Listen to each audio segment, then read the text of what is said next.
Oi amores, tudo bem com vocês? Hoje nós vamos aprender sobre o segundo ramo da mecânica de fluidos. Aqui estuda sobre o fluido ideal, movimento dos fluidos, hidrodinâmica.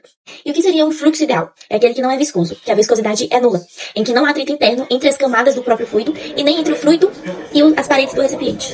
É um fluido incompreensível em que a densidade do fluido permanece constante, não variando com a pressão, e em que há um escoamento estacionário, que também pode ser chamado de laminar. Significa que a velocidade da partícula que passa pelo mesmo ponto é sempre a mesma. Um ponto fixo. E as trajetórias são bem definidas e não se cruzam. Seriam elas as linhas de corrente. Um macete para você entender isso é pensar na água escoando da torneira, suavemente, em oposição a um fluxo turbulento e caótico. Agora vamos para o cálculo. Equação da continuidade. Esta equação é uma consequência direta do princípio de conservação da massa para um fluido incompreensível, que é uma das características do fluido ideal, que a hidrodinâmica aplica. Ela relaciona a vazão que se aplica em diferentes pontos de um tubo por onde o fluido escoa. A vazão vai ser representada por Q, que vai ser o volume do fluido que passa por uma seção do tubo por unidade de tempo, ou produto da área da seção A pela velocidade do escoamento, que é V. A fórmula é Q igual a ΔV, que é a variação de velocidade, sobre ΔT, que é a variação de tempo, igual a vezes V. Azão vezes Vzinho. O A sendo a área da seção, que eu falei pra vocês, e Vzinho velocidade de escoamento. E é um tubo onde a seção varia. Como ficaria o cálculo? Q1 sendo igual a Q2, que vai para a seta representando A1 vezes V1, velocidade de escoamento, área da seção 1 vezes a velocidade de escoamento 1, igual a área da seção 2 vezes a velocidade de escoamento 2. Mas isso para entender a conservação da vazão. Se o tubo diminui a área, a velocidade aumenta. Se o tubo aumenta, a velocidade diminui. Um lembrete muito importante é que para manter o mesmo volume d'água passando, se o caminho ficar mais estreito, ela vai ter que passar mais rápido, né? Então, por exemplo, a mangueira com o bico estreitado. Então, a velocidade vai ser maior. Um dos tópicos da hidrodinâmica é estudar o princípio de Bernoulli. O princípio de Bernoulli é uma aplicação do princípio de conservação de energia para um fluido ideal e escoamento estacionário. Ele relaciona a pressão, a velocidade e a altura do fluido em diferentes pontos.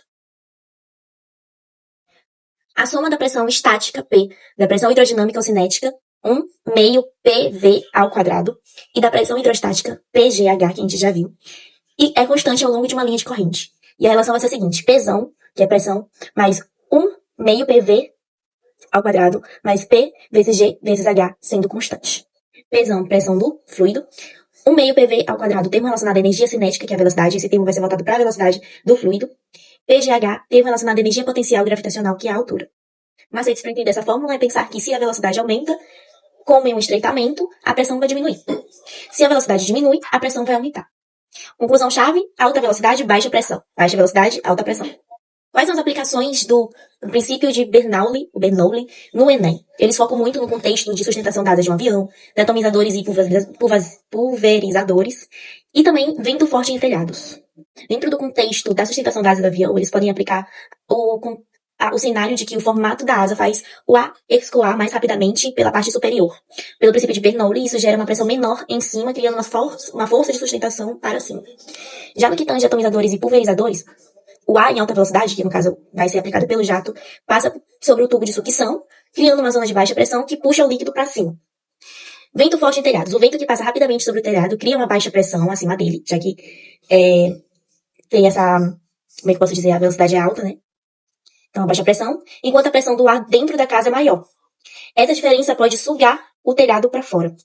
Um outro ponto estudado pela hidrodinâmica é o que a gente conhece já, lá na cinemática, né? Que é sobre o teorema de Torricelli. O teorema de Torricelli nada mais é do que um caso particular de Bernoulli, que vai ser aplicado ao escoamento de um líquido por um orifício em um reservatório. Ele calcula a velocidade da saída, Vzinho, do líquido em função da altura, H, da superfície livre do líquido até o orifício. E essa relação vai ser dada por Vzinho igual a raiz quadrada de 2GH.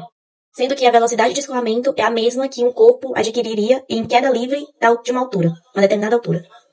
Isso vale para um orifício pequeno, tá? Atenção nisso, onde a velocidade de descida da superfície do líquido do reservatório é desprezível. Quais são as dicas que a gente deve seguir para resolver questões de hidrodinâmica? A gente vai resolver uma do Enem, já.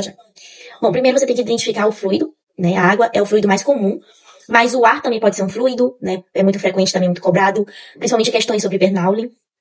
Vazão, né? Você tem que saber que a vazão é sempre invariável, né? Sempre que você vir um tubo se estreitando ou alargando, pense, a vazão é constante. Bernoulli, troca de energia. Bernoulli significa troca de energia.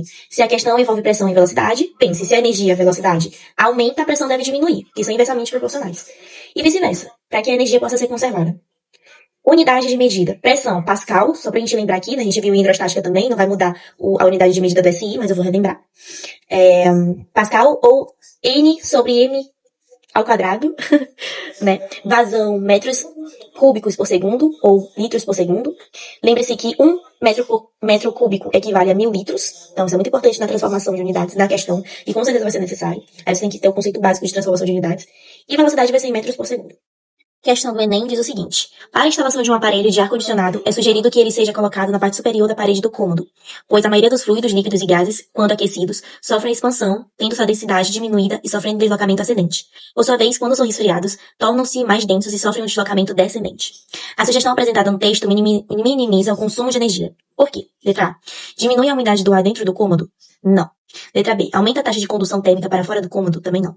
Letra C. Torna mais fácil o escoamento da água para fora do cômodo? Também não. Letra D. Facilita a circulação das correntes de ar frio e quente dentro do cômodo? Sim. Há essa dinâmica. Hidrodinâmica. E letra E. Diminui a taxa de emissão de calor por parte do aparelho para dentro do cômodo? Também não. Bom, a sugestão apresentada no texto diminui o consumo de energia elétrica, já que o ar frio sobe e o ar quente desce, facilitando a circulação das correntes de ar frio e quente dentro do cômodo.